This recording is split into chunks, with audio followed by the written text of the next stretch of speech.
Hey guys, this is Ryan. In today's video, we're going to be covering 7 red flags to be looking for when you're prospecting for PPC clients. Over the past 3 years of consulting, I've ran into some clients that have bad mindsets, and I've written down every single characteristics, what to look for beforehand, just so I don't have to work with those clients anymore. The problem is, in the early days of starting a consultancy, you need the money. So that's what I needed. So despite seeing all these red flags, I was still going with clients and working with them under the precedent that, yeah, I'll make some money in the short term. But in the end, it's not worth it. It causes a bunch of headaches and you're unable to scale at a certain point once you have this many clients that just are causing a lot of problems in your business. So it's better to turn down more people than you would actually sell. This is a thing that a lot of new people in this industry don't understand, is that you're the buyer in this situation. You're not just trying to sell. You're trying to find the right person with the right mindset. And that's literally 80% of the battle. The other 20% is actually running a good campaign. 80% is finding the right person. So keep that in mind. Hopefully I can help you avoid a lot of those mistakes up front with these 7 red flags. The first red flag is going to be a general mistrust of marketing, whether that's online or offline. And this is going to show in a few different ways. The first way is going to be if they have no online presence. This is not really a good thing for 2 reasons. One, it may indicate that they're of a certain mindset. Usually older business owners don't believe in internet marketing, so they're very late to the game. And these people will take a lot of hand-holding and a lot of convincing. And they're really just not worth it to persuade, even though maybe you could. Don't justify persuading them. Just work with someone who's already very bought in. And this is going to be indicated by they have a good presence online already. So they got like a website, they got social media, they got some reviews. All this stuff is good news. When they got none, that's not a good sign. And the second reason it's not a good sign is because the first thing they should be running is not PPC. It shows that they're looking for get rich quick, kind of like quick results rather than building a foundation. And this is going to show not only in their marketing plans, but also their business. The rest of their business is probably get rich quick, and they're trying to take these shortcuts. These are not businesses you want to work with. And in that scenario where someone you determine just does not trust internet marketing enough, just suggest to them that they work on the fundamentals of marketing first before investing in PPC. Say, it's better just to invest in a good website, design, SEO, start ranking organically, get your GMB, Google My Business, get your social profiles up, get some reviews coming in, and then come back to me and we'll talk about advertising. But until then, you got to get the fundamentals. The other thing that will show this is if they're verbally mentioning stuff like they're pridefully saying, over the past like 20 years, I've built my business purely from referrals, word of mouth, and I've never done any marketing to do it. I've heard this quite a few times, and these are generally older business owners who they just randomly built a business just because it was there. So they think they're good at building a business. Not good clients to work with. You don't need to persuade them. Don't do it. Just work with people who are already bought into marketing. The second one is they need results fast. And this is a tricky one because, yes, Google Ads or PPC is going to produce leads pretty much instantaneously. Can happen within the first day of launching a campaign. But the problem with this is it attracts a lot of people with short-term mindsets. And a lot of prospects will come to you with expectations that are just really idealistic. And you'll notice this in the words that they use. Sometimes they literally will say, I need leads now. They'll say stuff like, my customer base is like dwindling. I don't have enough customers coming in. My business is kind of struggling right now. I need customers. This is not a good time to be running Google Ads. You shouldn't be running Google Ads if you need customers. And also, it's an indication that if they're struggling in business, it's not always the case, but maybe their business is just not really dialed in. And you don't want to be running cold traffic to a business that isn't dialed in, because they're not going to handle those leads in that business properly. So they're not going to get the return. And even though it's their fault, they'll always blame you. So this is a general principle, is like, no matter whose fault it is when you're working with a client, it's pretty much always your fault in the client's eyes. So remember that. It's pretty much always your fault. So you don't want to work with people with bad mindsets who have short-term mindset, who think that within the first week they're just going to get all these leads pouring in, because they're always going to be underwhelmed with the results, despite how good the results actually are. So you want to work with people that are bought into the fact that everything takes time. So they know that their business took time to dial in. They got systems, they got processes. They know these things take time. They've invested in SEO. They know that SEO takes several months. And you can say the same thing for PPC. Yes, you'll produce leads right away, but to dial this thing in, it's an ongoing process. So you want to be dialing this in over several months. And if they're not willing to run it for several months at a time, they're probably not a good client to work with. So that's one scanning thing that I mention on prospecting calls is if you're not willing to run this for 3 months, then you probably shouldn't be running Google Ads in the first place. And I mean, it's kind of harsh, but it's a good way to scan people out immediately. Another indicator of this is if PPC is like the first thing that they're trying to run. I've gotten a lot of people that reach out to me and they're like, I just started a business. Can you help me with PPC? And instantaneously in that first email, I'm like, no, you shouldn't be running PPC if you just started a business.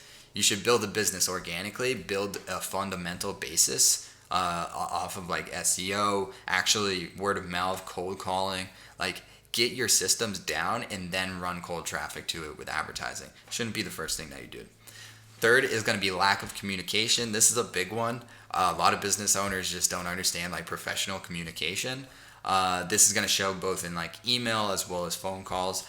And a few things to look for is like extremely slow responses and sporadic responses. So if people are kind of like ghosting you for a few days and then getting back to you and then ghosting and then getting back to you randomly, this is not a good sign because there does need to be some level of communication to run an effective marketing campaign. And you're just going to get so many headaches working with this client that's just not worth it. A couple other things to look for is poorly written emails. So if their emails are just, there's no punctuation, it's just a big mesh of words. The questions that they're asking are extremely vague. The things that they're looking for are super vague. They're not explaining themselves. If you're asking questions and they're very short or just not answering those questions, like if you ask multiple questions and they only answer one, it's like, all right, well, you couldn't handle 2 questions in an email. Not a good sign. Rarely answer their phones. So like if you call up, one thing I'll do is I'll call up prospects' businesses if I think I'm gonna work with them. And if they're not answering their phones, I'll hang up right after it. But if they don't answer their phones and I'll call at different times of the day, then what makes you think that they're going to answer phones when a lead actually calls their phone? They won't. And they'll blame it on you because they didn't get business. But it's a huge deal that they're actually answering inquiries from emails and phones. So if their communication is off, Google Ads is not going to work for them. So really look at communication. This is a big one. And if this thing is off, then it's just not going to work. Next is going to be bad reviews. This is like a really concrete one to look for. Just instantly when you have a phone call with a prospect, look at their business reviews on Google, Yelp, Facebook, whatever, wherever you can find reviews. And you can look at the extremes like 5 stars, 1 stars, but generally those are biased. Sometimes people are just irrational. Like people are irrational, so some of their customers will be. So generally I like to look at like 2, 3, and 4 stars. Those will pretty much tell you more about a business than you can find anywhere else. So if they have some reviews, read through those beforehand and look at those critical ones, because those critical ones will tell you about like their communication skills. They'll tell you about their pricing, the work that they do. And although the work that they do doesn't really affect the work between you, it really does. Every person's mindset is going to leak into every relationship that they have. So if they're having bad relationships with their customers, they're probably going to have a bad relationship with you. The 5th red flag to look for is highly risk-averse individuals when it comes to money and spending money. So this is going to be indicated in a few ways. People are going to ask a lot about your pricing. People who right off the bat, I had this the other day, someone just literally the second thing he asked was, how much do I cost? And that his current manager is costing him way too much and he's looking for someone cheaper. This is not a good person to work for because all they're looking to do is just to reduce their prices and they're risk averse.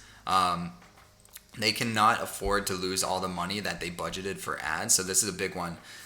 You could be very bold and ask the prospect, what would you do if in the first month you just lost all the money that you budgeted for marketing? If they're unable to handle that loss, then they shouldn't be running ads. So if someone can't run ads for more than 1 month at a time, don't run ads.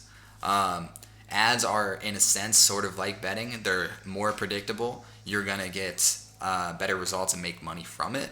But still, you never know. Every single market, even when you have the same website, the same industry, similar brands, if you change that to a different market, you can get wildly different results. It's not as predictable as people expect.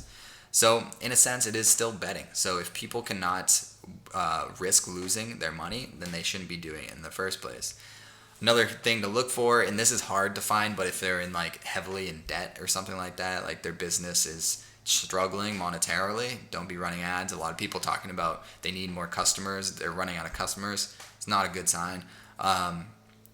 And they really want to know the likelihood of this working. They talk about like your guarantees, how likely is this going to work?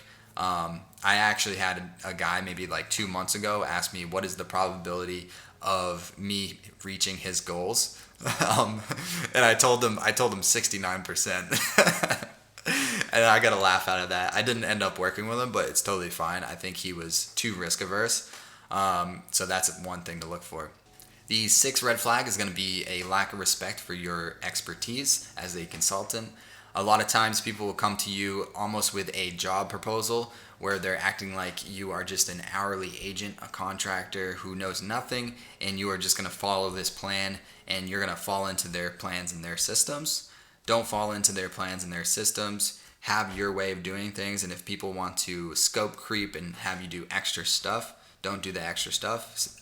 Plant your flag and say, no, this is how I do things, and be willing to lose that client. A lot of times these types of clients are very demanding up front, so they say, go and do this and give me a quote. Go and look at this and tell me what you think. They say things such as like, I don't need to be working with someone. I can do this myself, but we're just trying to save some time. They always are trying to like underbid you. They're trying to cut your costs as much as possible. They say, I know enough to be dangerous. This word I generally say is, I know enough to be annoying. You might as well just switch those at this point, because like it really is a thing. A lot of times these people don't know what they're doing, but they think they know what they're doing. It's because they have fumbled through running ads for multiple years, and they didn't take it seriously. They just threw something up and like spent maybe 20 minutes setting something up and ran it and lost money for 3 years, but yet they think they know what they're doing. It's crazy. Human psychology is insane, man. But yeah, they don't consider suggestions. That's another indication. They make suggestions on how your campaign should be ran, or they tell you how the campaign should be done. And lastly, maybe they actively make changes to the campaign while you're running it. This is going to be after the fact, but I've had lots of scenarios where clients want to actually make changes without even telling me to the campaign while they're still paying me. And I'm just like, why are you paying me? And these types of clients, I've actually fired them. I've taken a loss on the money. And I said, you know what? You run the campaign. I'm not dealing with this anymore. It's a headache. So don't work with those types of clients that undervalue your expertise. And then lastly, people who are dissatisfied with multiple past PPC managers. Now this is kind of ironic because I'm talking about some past clients that I've been dissatisfied with. But ultimately, you want to look for this above most of the other ones. Talk about their past managers or who they've hired in the past for online marketing. And even if they have like one that didn't work out, that's fine. Listen to the language, the emotion behind what they're saying. If they say they had like 2 or 3 and just none of them knew what they were doing, this is a bad sign. I've continued with clients that said that beforehand, and I'm like, oh, so stupid. Why did I do that? Because you'll just end up being the 3rd or the 4th PPC manager who doesn't know what they're doing.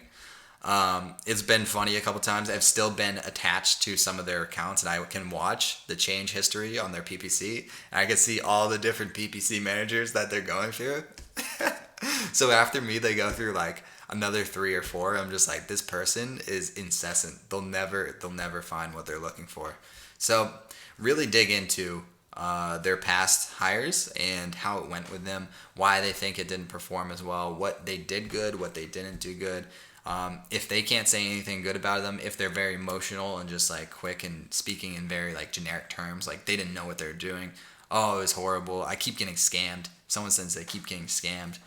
Don't work with those people. So hopefully this was helpful for you guys. If you liked it, let me know in the comments below. Actually, let me know if there's any that I missed here. I'd love to add some red flags to my own list. So if you've experienced some bad clients, let me know what the characteristic was that caused that bad client relationship.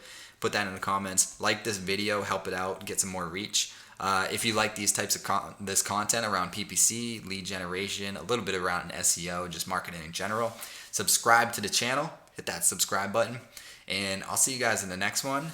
And it's probably going to be based on sales. I've been making a lot more videos on sales, so enjoy and take care, guys.